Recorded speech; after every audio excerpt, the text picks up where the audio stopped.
بسم اللہ الرحمن الرحیم۔ السلام علیکم۔ میرا نام ڈاکٹر محمد شہاب سلطان ہے۔ میں دا انٹلیکٹ ڈاکٹر فورم پاکستان کا پریزیڈنٹ اور کنسلٹنٹ ڈائبٹالوجسٹ اور فیملی فزیشین ہوں۔ میری اسپیشلٹی ڈائبٹیز ہے، تو اسی حوالے سے میں آپ سے اس کی پیچیدگیوں کے متعلق مختصر سی بات کرنا چاہوں گا۔ جیسا کہ آپ کے علم میں ہے کہ ڈائبٹیز جو ہے پاکستان میں بہت تیزی سے پھیلنے والا مرض ہے، اور عام طور پہ اکثر گھرانوں میں کوئی نہ کوئی فرد اس کا شکار ہے۔ تو اس کو صحیح ٹریٹ کرنے کے لیے اور اس کی پیچیدگیوں سے بچنے کے لیے ہمیں چند بنیادی باتوں کا پتہ ہونا بہت ضروری ہے۔ سب سے اہم بات یہ کہ آپ کی شوگر جو آپ کے معالج نے رینج بتائی ہے، فاسٹنگ، رینڈم اور HbA1c یعنی 3 مہینے والا ٹیسٹ جو ہے، وہ آپ کے معالج کے بتائے ہوئے رینج کے مطابق ہونا چاہیے۔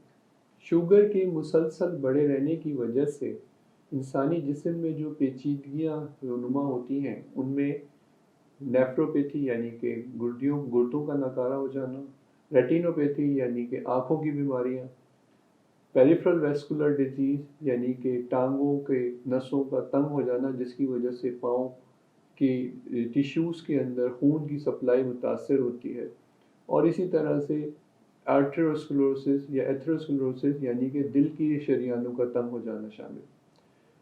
میں مختصراً آپ کو پیریفرل ویسکولر ڈیزیز یا پاؤں کی ڈائبٹک فٹ کے بارے میں آپ کو تھوڑا سا بریف کرنا چاہوں۔ ذیابیطس کی دوسری بیماریوں کی طرح ڈائبٹک فٹ انفیکشن کی بھی بنیادی وجہ خراب گلائسیمک کنٹرول یا شوگر کا مستقل بڑھا رہنا ہے۔ شوگر کے مستقل بڑھے رہنے کی وجہ سے پاؤں میں سن پنا رہتا ہے، جسے ہم نمنیس کہتے ہیں یا نیوروپیتھی کہتے ہیں، اور پاؤں میں جو ہے تکلیف کا احساس کم ہو جاتا ہے۔ اس کی وجہ سے اکثر ایسا ہوتا ہے کہ کوئی زخم بنتا ہے یا کوئی فورن باڈی یا کوئی چیز چبھنے کی احساس ہی نہیں ہوتا، اور وہ زخم بڑھتے بڑھتے ایک بڑی ہولناک صورت اختیار کرتا ہے۔ کبھی کبھار دوران خون کے متاثر ہونے کی وجہ سے جو زخم بنتے ہیں وہاں پہ دوران خون نہیں ہو پاتا اور زخم ہیل نہیں ہوتا، اس کو ہم اسکیمک السر کہتے ہیں۔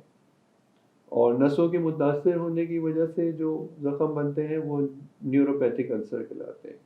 کچھ السرز ایسے ہوتے ہیں جن میں اسکیمک اور نیوروپیتھک دونوں خصوصیات ہوتی ہیں، وہ نیورو اسکیمک السر کہلاتے ہیں۔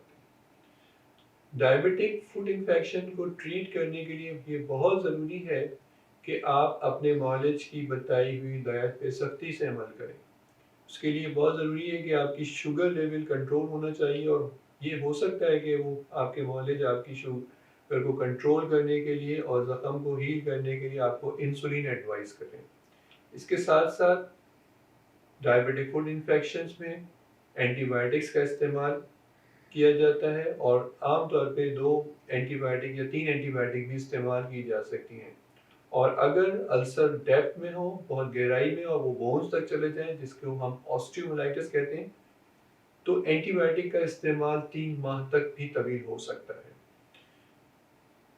ڈریسنگ عام طور پہ اس میں اسپیشلائز ڈسپینسر ہوتے ہیں جنہوں نے اس فیلڈ میں اسپیشلائزیشن کی ہوئی ہوتی ہے، ان کے ذریعے کی جاتی ہے۔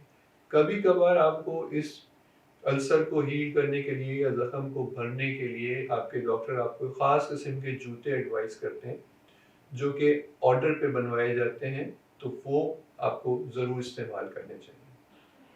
آخر میں کچھ ہدایات آپ کے لیے دوں گا جن پہ عمل کر کے آپ ڈائبٹک فوٹ انفیکشن سے بچ سکتے ہیں اور اپنے پاؤں کی حفاظت کر سکتے ہیں۔